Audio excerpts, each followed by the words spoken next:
Inini tainamata naye ndodzi Madzibaba Aaron. Tainamata naye kubudiriro Baba Ishmael.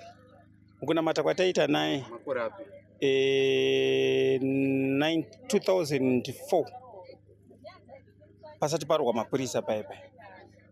Saka panhau yekutanga kurwa kwamapurisa yakanga itori saini yekuti vanga vatanga kutotsaudzira zvavakanga vatauriswa kumashure, nekuti mutemo wechinamato chedu hatirwisane nenyika, hatirwisane nemutemo wenyika. Zvamwari zvinozvimirira zvega. Saka makaona zvakuti zvinezvi zvakusungisa vanhu, zvakuvaisa mumatirongo, vane zvavakapesanisa zvechinamato.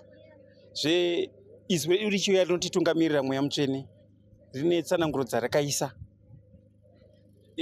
dzekuti isusu tizoteera madziri.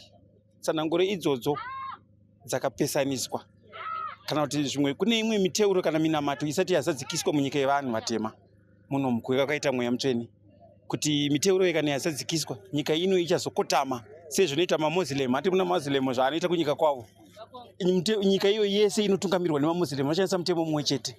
Saka muno muZimbabwe muno izwi redu rauya rine matsananguro arakaita kuti kumberi uko kwete ezvinezvi kumwaka watiri uno tichiri kutotongwa nemutemo wenyika. Zvese zviri kuitika izvi zvirimo mutsananguro, asi mwaka wacho hasati wasvika.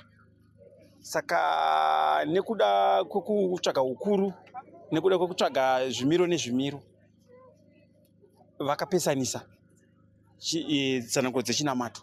Saka muri kuona kuti izvozvi chinamato chechi kuti vapinda vasangane nevamwe vapostori havachada kusangana nevamwe, vakazvisakawo vega. Ichi chinamato chedu tinonzi tinofambidzana. Tikada kuenda kwaMurewa, tikada kuenda kwaMutoko, tikada kuenda kuDomboshava, tikada kuenda kwaNevanji. Ikoko ndokune tsananguro, ndokune tsananguro dzakare dzinotimirira kuchinamato chedu. Saka ivo havachatoda kutopinda mutsananguro idzodzo kana kufambidzana nevamwe. Saka vakanoumba, ndinototi yaimwe Johani Masowa haisi rechishanu. Zvitori nani zvokuti dai vakatoumba zita ravo rekutoti rimwe zita, zvisasvibise zita rekuti chishanu. Nekuti zvimwe zvezvo zvavakuita zvapfurikidza. Izwi redu harirambe kuti tichikudza vabereki vedu. Hama yedu yakafa, tinofanira kuudza hama dzedu dzese.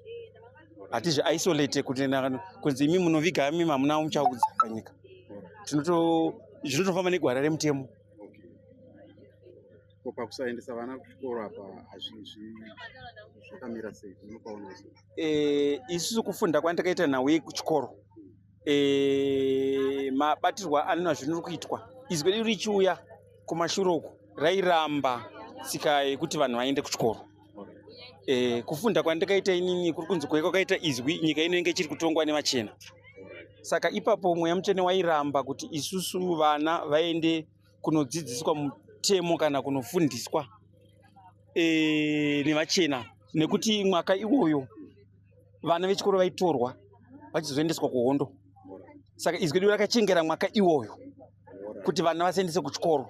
Saka izvi zvakaramba zvichingotoredzerwa tunzi izwi rakaramba kuti vana vaende kuchikoro, izvi vaende kuchikoro. Zvakainzi zvaitwa nemwaka wazvakatemwa kuti vana havafanirwi kuenda kuchikoro nekuti vaizotorwa vachienda kuhondo. Saka havaifanirwa kunzi vanoparara kuhondo. Saka kwenge kuri kuchengera vana pavakarambidzwa kuenda kuchikoro, nekuti vaizotorwa ikoko voendeswa kunotirenwa mabhesi, vonoitwa zvavanoitwa. Saka iko zvinezvi vasununguka zvavo kuenda kuchikoro? Pari zvino hazvisi kurambidzwa kuti mwana aende kuchikoro. Kuzvarira muzvipatara uku nyaya iripo. Muizwi redu imomo mune zvese.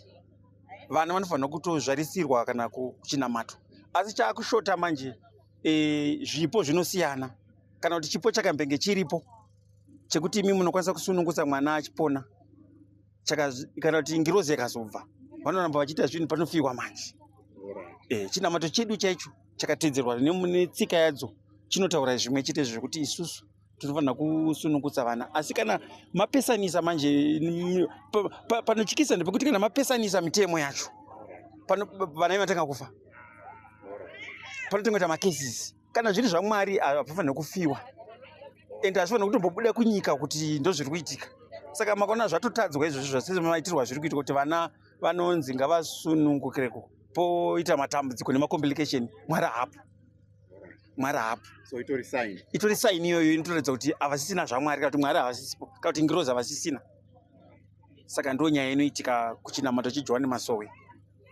Saka zvinhu zvinotoitika sekuti zvinozongobuda pachena kana Mwari vachinge vasisipo pavari. Mutsike yechinamato yedu chaiyo yakasikochiva zvaitikwa nekare kare varungu vasati vauya nekuti vanhu vaisunungutswa kusina zvipatara. Izwi redu rakatoisikochiva tsika dzaiitwa muno varungu vasati vauya. Vanhu vaizvarwa vachingozvariswa nana nyamukuta venga variko. Saka zvinezvi izwi redu rakauya mukati mesangano mune anogona kurapa nhova, mune anogona kurapa, anogona kuuchika. Asi namberi kwachitouchika chita mwana. Kune anogona kutosunungutsa. Saka zvazvinoita mbiri iyoyo kana kuti ngirozi yakatama panoita madambudziko. Ndo dambudziko rinozoitika. Nekunge futi vakuru vanopandukirana. Uye semaitira vakaita kuenda kunyabhirako vakazvisa mawo parutivi. Havachabatana nevamwe vanonamata kuMasowe. Mashoko amungadi kupa ekupedzisira kune vamwe vese mapostori ndewekuti mamwe mapostori, vazhinji vapostori vasimo munyaya dzamadzibaba ava vanotoziva tsananguro kuti zvese zvavari kuita izvi zviri kunze kwetsananguro. Zvimwe zvacho iganga ibve mwaka wacho usati wakwana. Kune zvimwe zvakaprofitwa zvinomumiriri kana kuti zviri kuchido chaMwari zvisati zvakwana mwaka wazvo. Izvozvo kana zvanamatwa mwaka wacho wakwana, nyika ino ichazomiririrwa nechinamato. Sezvandambotaura zvezvi kuti makaona muZimbabwe muno hatina chinamato chinonzi cherudzi rwedu. Tine zvinamato zvakawanda, Dutch Reformed, kune AFM, kune chakati. Munyika muno mune chinamato chinofanirwa kunge chinamatwa chinozikanwa kuti ndechevanhu vatema. Saka icho chinamato ichocho cheJohani Masowe, mawira achakaita ndo chinamato chakanzi icho chinofanirwa kunamatwa, chinozikanwa kudenga naMwari Baba kuti chinamato chakabva kudenga cherudzi rwevanhu vatema. Aiwa, tinotenda baba nenguva.